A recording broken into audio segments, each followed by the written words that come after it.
Hi there, Sharon Horne-Ellstrom here. Welcome to day 838 of What's She Up To Now. She, of course, Sharon Horne-Ellstrom. If anyone has a better name for this segment, this documenting my journey as I transition from the brick and mortar corporate world of business to the online world, I would love it, because What's She Up To Now is a pretty weird, boring name, right? I mean, it applies to me, but does it apply to you? Does it impact you? Do you want to know? It doesn't really describe what she is and what I'm up to. It could be, what am I up to in my personal life? What am I up to, romantically? What am I up to, I don't know, physically? What am I up to in anything, right? But it's mostly what am I up to in business, although I sprinkle in some other things about life. Well, today, Get Up and Go Challenge, day 5, really excited about that. We're going to talk about the pee and soap, and that will be the 5th day. It's not really a 5-day challenge. It'll be, of course, a 10-day challenge, because my challenges are never only just 5 days, because it's too short. It's too short a time for anybody to actually get an idea, embrace that idea, and actually put into practice what you're teaching. Even though I break it down, and it's just one little thing every single day, it's still too much for most people. Sometimes it's too much for me. I am doing the Tony Robbins, Dean Graziosi, what's it called? Start Over Challenge. And what I'm finding is I love doing other people's challenge. You know why? Because it's hard for me. It challenges me. It pushes me, because I have found that I can hop online and I can chat like this, and I can talk now. Of course, I couldn't a couple of years ago, but I can now about just about anything. I can take a random topic. You can give me a random topic. Go ahead, put it in the comments below if you want me to talk about a random topic. I can find a way to tie that random topic back into how you can use it to grow and build your business, or how you can use it to morph and change your business, or how you can use it to make your situation better, right? I can take like any topic and turn that into. Why? Because I've been practicing it my whole life, right? I've been facing challenges and having to overcome them, up to and including death, right? How many people have died and had to overcome that challenge and figure it out? Very many, right? Yeah, there's people that have had near-death experiences, but some of them haven't changed or haven't figured anything out. I've got a relative that almost died of a very, very rare form of cancer, and actually turned into a less nice person than before that incident. We're all different. We all choose how we're going to respond to everything, right? So I'm liking doing other people's challenges, but I'm sitting here looking at my homework for that challenge, and I haven't done my video yet. Now, primarily because I like to do my videos first thing in the morning. Excuse me. I get up, I get a little bit cleaned up. Now, I'm starting to fess up that I'm legally blind. And during COVID-19, a couple of my biggest challenges have been, how do I get presentable and my fingernails? And I shouldn't even flash my fingernails up there. But actually, I'm pretty proud for a blind gal that I still have my fingernails. I still have fingernails at all, right? But there's all kinds of challenges that we're facing all of the time. It's not just during COVID-19. I think part of why I'm weathering this storm pretty well is because of all of the stuff I've had to deal with up to and leading up to this, right? It's been the last 2 years that I have actually had to physically distance myself and socially separate.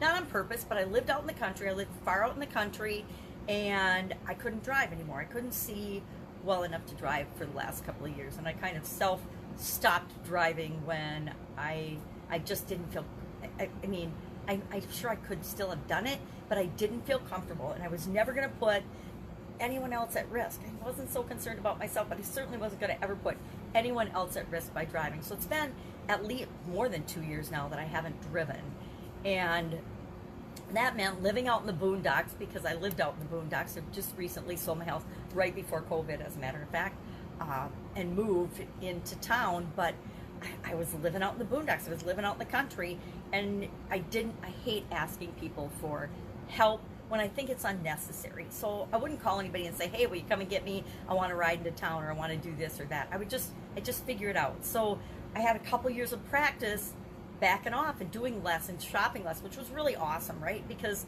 I already had a house full of stuff, material stuff I didn't need. And it caused me to actually start using up some of the things that might have been sitting around my house for a couple of decades, right?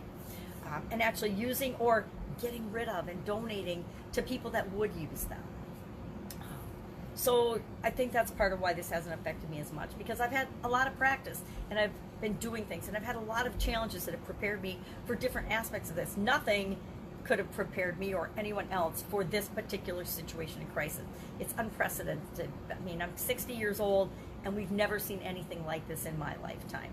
I've been through lots of littler challenges, been through lots of personal challenges, but never on a global basis have we been impacted, or have so many people been impacted simultaneously by the same root cause, right?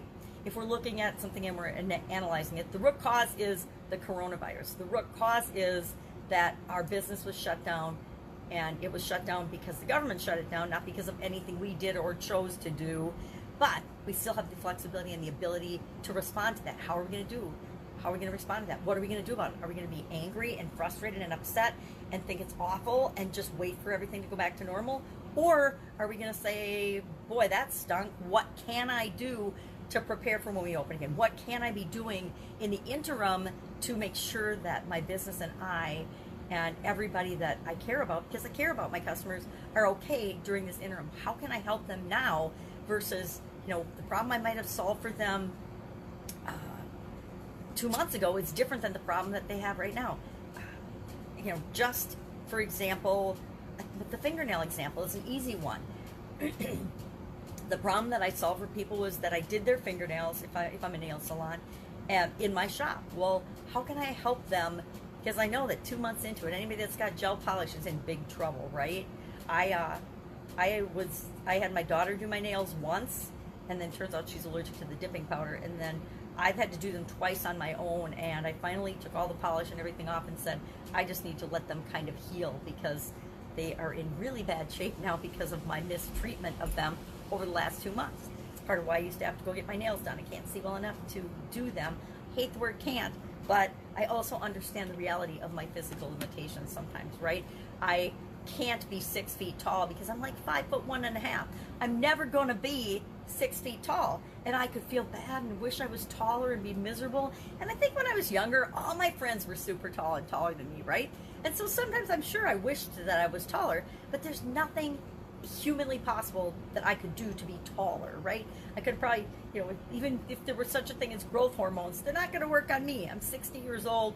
It's not going to work. So I can feel bad about what I can't do, or I can feel good about what I can do. Guess what? There's a lot of advantages to being short. There really, really are. So I look for those things. I look for the things that are positive and work out for me, instead of wishing for things that I don't have. So, Get Up and Go Challenge, the P today.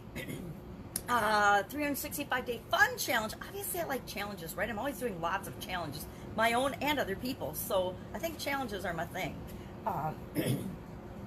365-day challenge. Day 129 today was all about what you want to be famous for, or what you want to be remembered for. And I'm like, let's do what we want to be known for, not what we want to be remembered for. Because remembered infers that we have to die first, right? I don't want you to be remembered for something because you died. I want you to be remembered for something now, or known for something now. What do you want to be known for, right? I'm probably going to be known for challenges. I'm going to be known for lots of things, but I will probably be known for overcoming challenges. I'd like to be known and remembered for my ability to help people overcome any challenge, any obstacle, anything that's been thrown in their way that they think is a stumbling block and going to stop them, and turn that into a building block to create what they want in their lives. So we got that going on.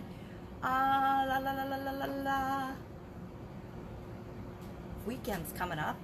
If weekends are important to people now, it's not like we can hop off and go to music festivals or go to events or go to fairs or anything. So this weekend as well. So, my days are kind of like the same every day, right? It doesn't really feel like the weekend anymore. I still love Mondays. I think they're awesome. I still like Fridays. I think they're awesome too. Guess what? I like every day of the week. I used to not like Thursdays because of piano lessons, but I love Thursdays now too. Every day of the week. I think once you've had a death experience, every day above ground's a great day. It's really interesting. I went to I think it was Les Brown. No, it wasn't Les Brown. I can't remember who it was, but it was in my early days of personal development, and it was one of the first motivational speakers I'd ever been to. I can't remember who it was. I'll have to remember it, because I wanted to say it was Les Brown, but maybe it wasn't. And part of his thing was, he said, every day above ground's a good day. I wake up, I'm excited right off the bat because I know that I woke up and I can do and create whatever I want with this day. And I never understood why I loved that expression until after I had my sudden cardiac arrest. And I really embraced that expression after that event, because I'm just happy to wake up every single day. And when you start your day waking up and just grateful to have woken up, it just colors everything in a more positive way than it did prior to that event. Prior to that event, I didn't sleep very much, and I, was always tired, running through my life, worse than like a chicken with my head cut off, stressed out, frustrated. There were like 4 or 5 areas of my life that were imploding all simultaneously, which is probably part of why the sudden cardiac arrest, right? And it changed, everything changed when I actually adopted that belief, and I made it my own. So that's it. That's all I've got today. Have an absolutely amazing weekend. I will, of course, be with you tomorrow, updating you on what I'm doing as I transition from the brick and mortar world to the online world of business, and bringing you right along with me. Have an amazing day. If I can help you anyway, please ask in the comments below. Just because I'm not good at asking for help doesn't mean you shouldn't ask me. And if I don't know the answer, which a lot of things I don't know, I do know how to find it, and I can hook you up with somebody that can help you, whatever it is. If it's a business question, a personal question, whatever, just hit me up in the comments below. Take care, and I will, of course, be with you tomorrow.